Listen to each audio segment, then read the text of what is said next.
اللهم صل على سيدنا محمد يا رب صل وسلم دائما أبدا على حبيبي.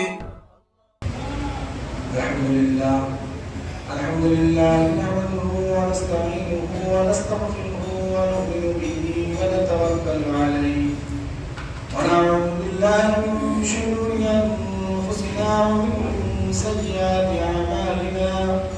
من يهده الله فلا مضل له ومن يضلل فلا هادي له ونشهد أن لا إله إلا الله وحده لا شريك له ونشهد أن محمدا عبده ورسوله.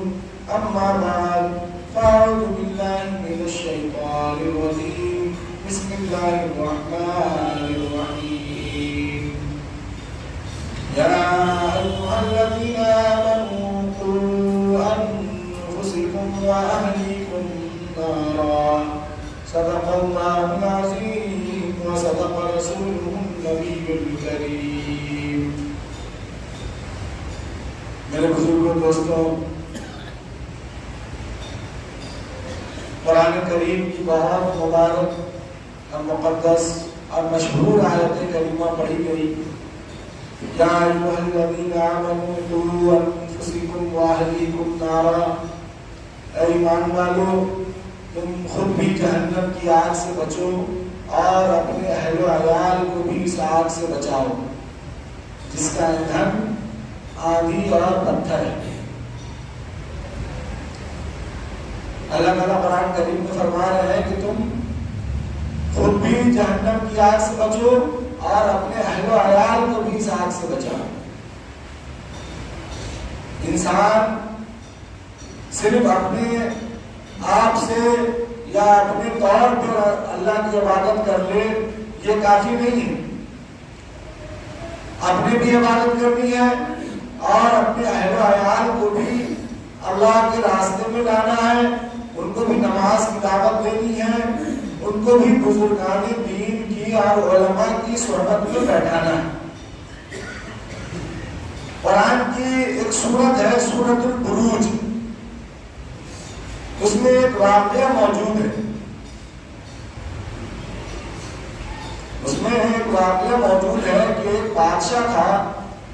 اگلی امتوں میں اگلے زمانہ میں ایک بادشاہ تھا. وہ بادشاہ ایک جادوگر کو رکھا ہوا تھا اور اس سے کرتبے دکھاتا تھا.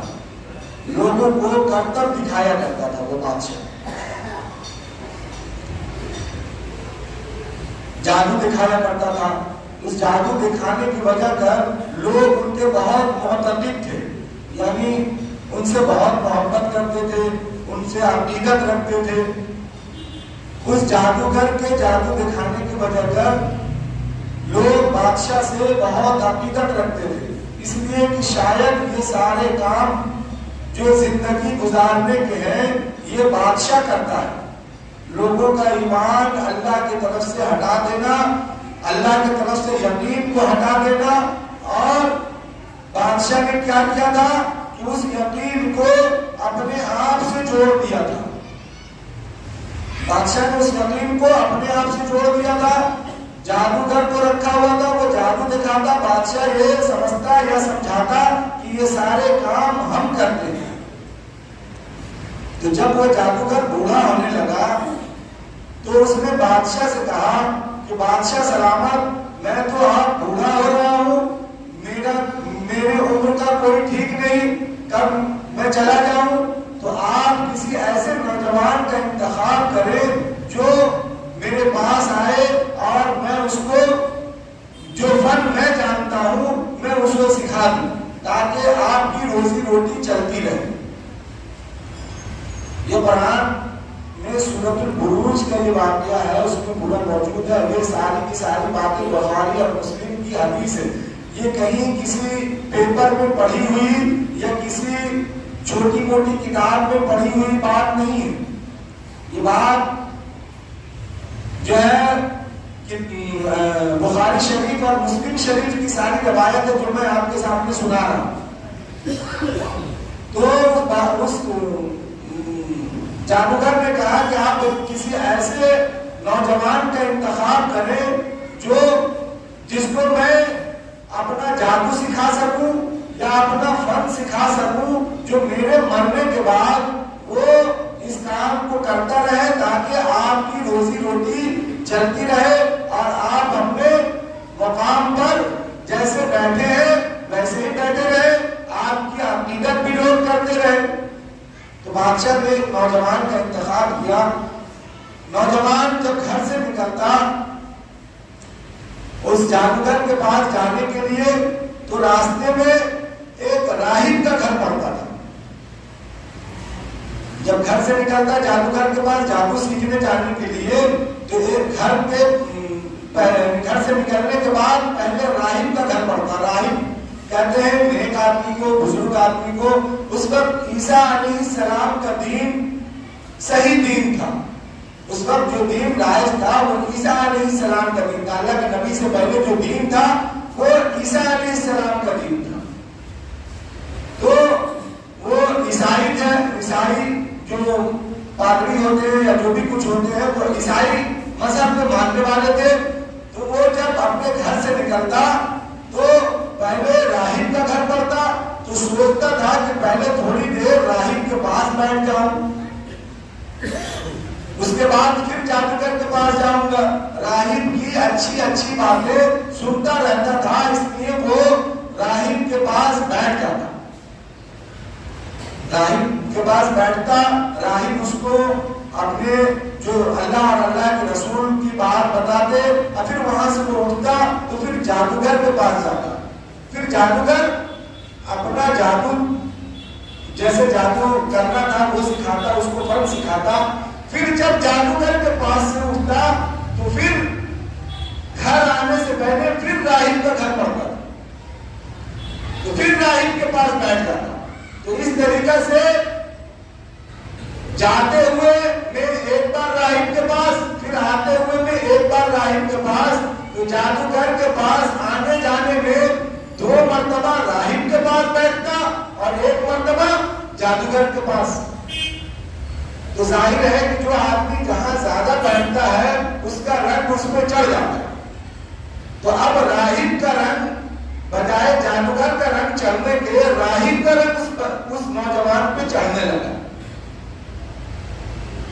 وہ اللہ اور اللہ کے رسول کی بات کرنے لگا۔ ایک روز کا واقعہ ہے کہ وہ کہیں جا رہا تھا تو دیکھا کہ کافی لوگ جمع ہیں، راستے میں کافی لوگ جمع ہے اور ایک اژدہا سامنے کھڑا ہے۔ کوئی کسی کی ہمت نہیں ہوتی ہے کہ وہ راستہ کو پار کر دے۔ اژدہا پورا آدمی کو نکل جاتا ہے، سب آدمی وہاں پر موجود ہے کہ یہ ہٹے گا تو ہم لوگ راستہ پار کریں گے۔ تو سارے کے سارے لوگ وہاں پر کھڑے ہیں کہ اژدہا ہٹ جائے تو ہم اس پار چلے جائیں۔ وہ لڑکا جب وہ نوجوان جب وہاں پہنچا تو اس نے دیکھا کہ یہ سارے لوگ پریشان ہیں، اس کو بھی اس پار جانا تھا۔ اس نے ایک پتھر اٹھایا اور اللہ سے دعا کی کہ پروردگار عالم میں بہت کنفیوز ہوں کہ وہ بادشاہ کا دین سچا ہے یا آپ کا دین سچا ہے۔ اگر آپ کا دین سچا ہے تو آپ اس اژدہے کو ہٹا دیجیے۔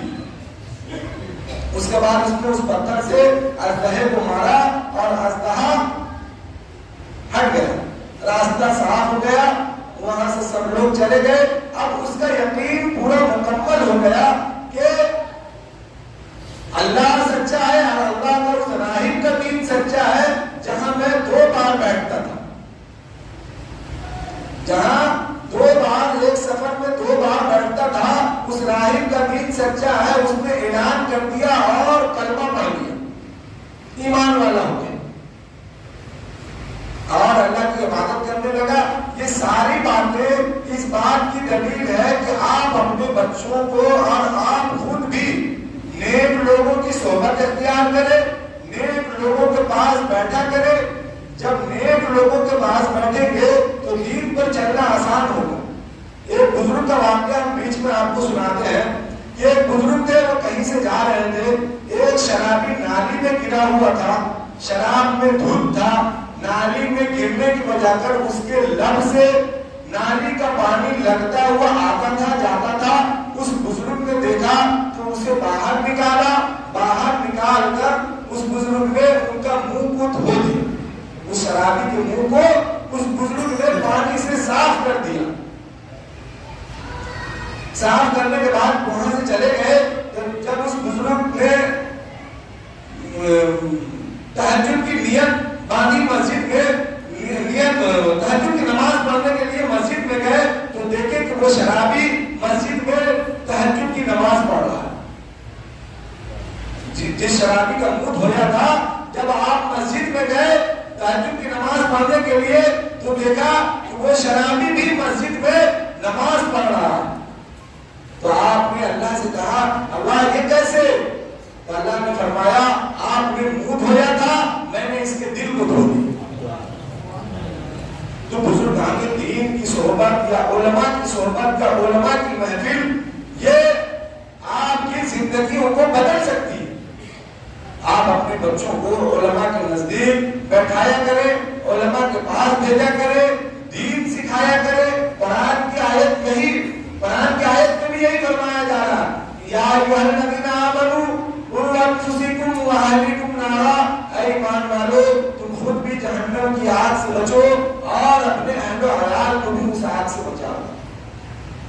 تمہیں بتا رہا تھا کہ اس نوجوان نے اعلان کر دیا اور کلمہ پڑھ دیا کہ میں ایمان لاتا ہوں اللہ پر اور اس کے رسول پر, اور وہ عبادت کرنے لگا اللہ کی اور اللہ کے رسول کی عبادت کرنے لگا. اس نے ایسی عبادت کی اللہ کی کہ اس کے ہاتھ پر اللہ نے کچھ کرامتیں ظاہر کر دی, اس کے ہاتھ میں اللہ نے کچھ کرامتیں دے دی.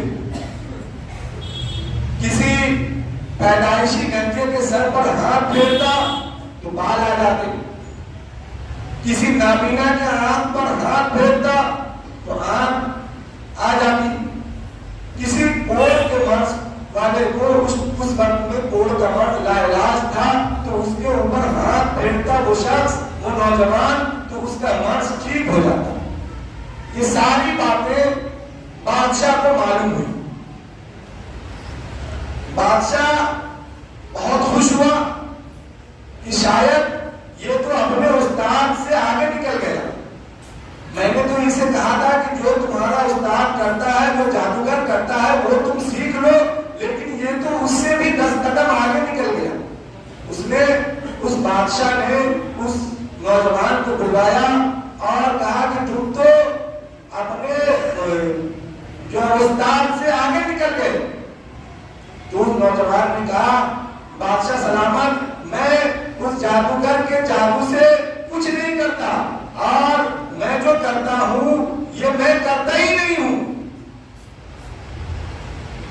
آج تو انسان تھوڑا سا کرتا ہے تو کہتا ہے یہ میں کر رہا ہوں, یہ میں کر رہا ہوں. وہ اتنی بڑی کرامتیں کر رہا ہے, اللہ نے اس کو دی ہے, پھر بھی وہ بادشاہ سے کہہ رہا ہے کہ نہیں یہ جادوگر کا جادو ہے, نہیں یہ جو میں کرتا ہوں یہ میں نہیں کر رہا, میں یہ کچھ کرتا ہی نہیں ہوں, میں تو صرف ہاتھ پھیرتا ہوں, روشنی تو اللہ دیتا ہے.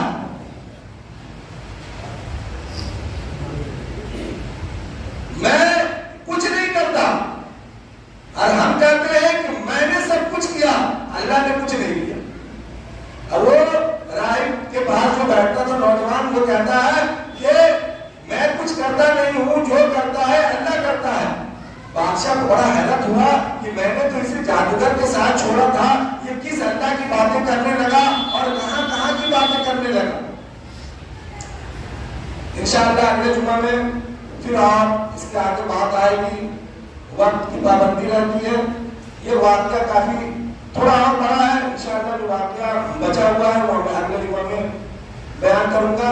یہ جو تھوڑی سی بات تھی میں نے آپ کے سامنے بیان کی. ومالی نے کربلا. اللهم صل على سيدنا محمد وسلم دائما أبدا على حبيبي